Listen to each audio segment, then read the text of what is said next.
Reza Inter. Kembali lagi di Update Inter, channel yang akan memberikan informasi tentang Inter Milan, dan inilah berita hari ini.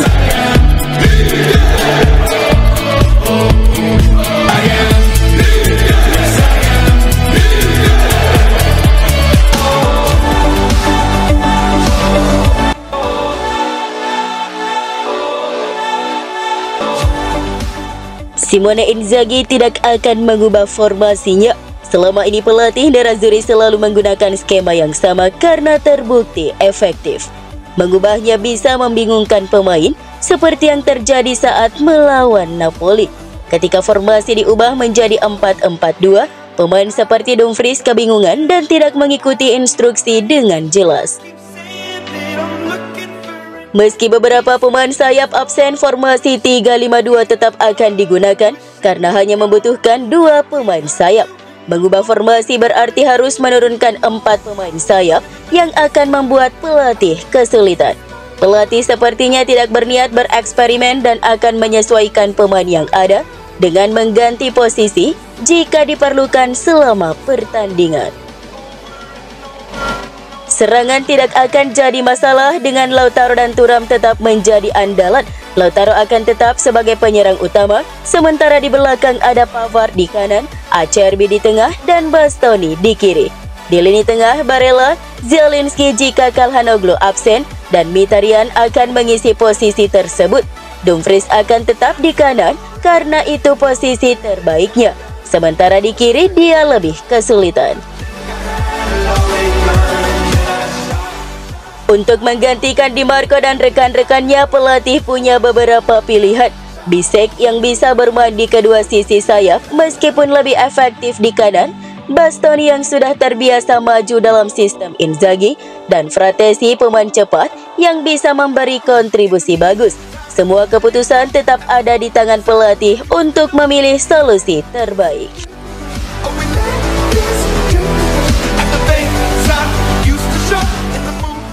Duet andalan Inter Marcus Thuram dan Lautaro Martinez sedang mengalami penurunan performa yang cukup mengkhawatirkan. Corriere dello Sport menyoroti statistik kedua penyerang Nerazzurri yang menunjukkan ketumpulan mereka di depan gawang dalam beberapa pekan terakhir. Thuram hanya mencetak 1 gol dalam 13 pertandingan terakhir dan sudah 8 laga tanpa mencetak gol. Sementara Lautaro hanya sekali membobol gawang lawan dalam 7 penampilan terakhirnya. Yang paling menjadi perhatian adalah kondisi fisik Marcus Thuram yang mengalami gangguan pada pergelangan kakinya.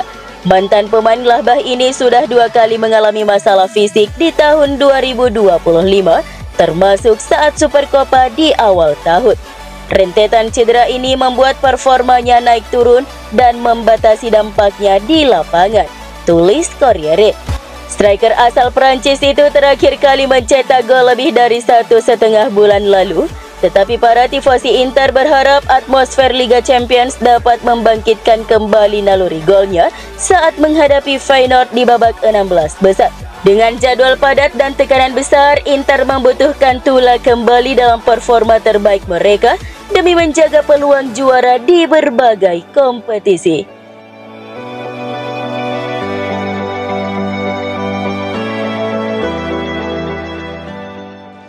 Christian Aslani semakin terpinggirkan dalam rencana Simone Inzaghi. Ini terlihat pada hasil imbang saat melawan Napoli akhir pekan ini. Aslani tidak dimainkan meski sudah pemanasan di babak pertama. Sebagai gantinya, Piotr Zielinski dipilih meski tidak memberi dampak besar.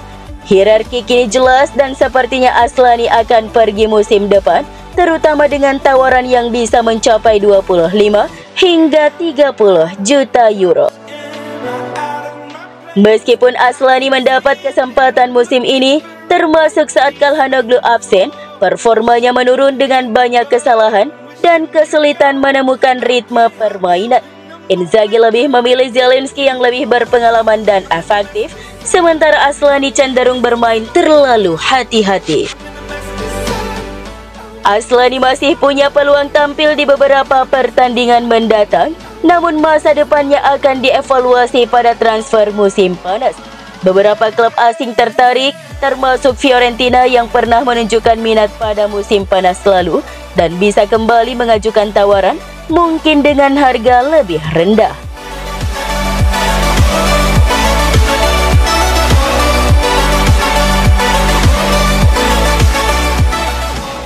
Inter dan Napoli bisa melakukan pertukaran pemain yang menguntungkan Antonio Conte dan Simone Inzaghi di bursa transfer musim panas mendatang. Salah satu nama yang muncul adalah Giacomo Raspadori yang sejak bergabung pada Agustus 2022 dengan biaya 32 juta euro jarang tampil musim ini, hanya mencatatkan 19 penampilan, 3 gol dan 1 assist.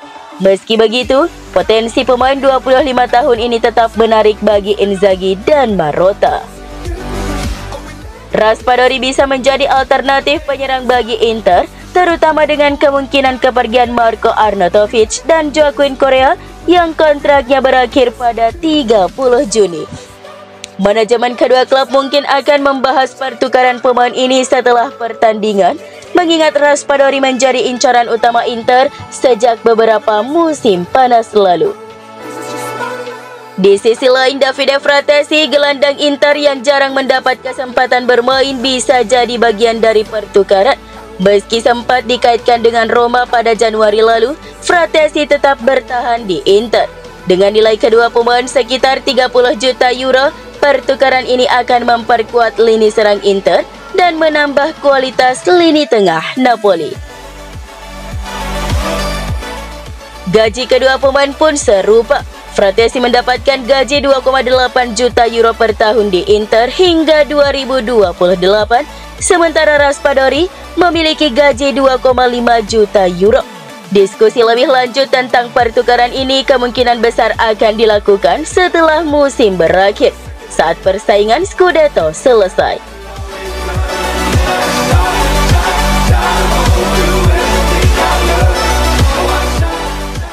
Jadwal pertandingan bisa memberikan keuntungan bagi Napoli dalam perburuan gelar Serie A musim ini, terutama saat bersaing dengan Inter Milan dan Atalanta. Menurut Corriere dello Sport yang dikutip oleh FC Internews, Inter Milan, Napoli, dan Atalanta kini berada di jalur penentu dalam perburuan gelar. Inter Milan unggul 1 poin dari Napoli dan 3 poin dari Atalanta, sehingga selisih poin di antara mereka sangat tipis. Namun Corriere melihat ada keuntungan bagi Napoli. Meskipun Napoli akan melawan AC Milan, mereka tidak akan bertemu langsung dengan pesaing utama lainnya di papan atas. Sebaliknya, tim seperti Fiorentina dan Bologna dipandang sebagai lawan terberat yang dihadapi tim Antonio Conte.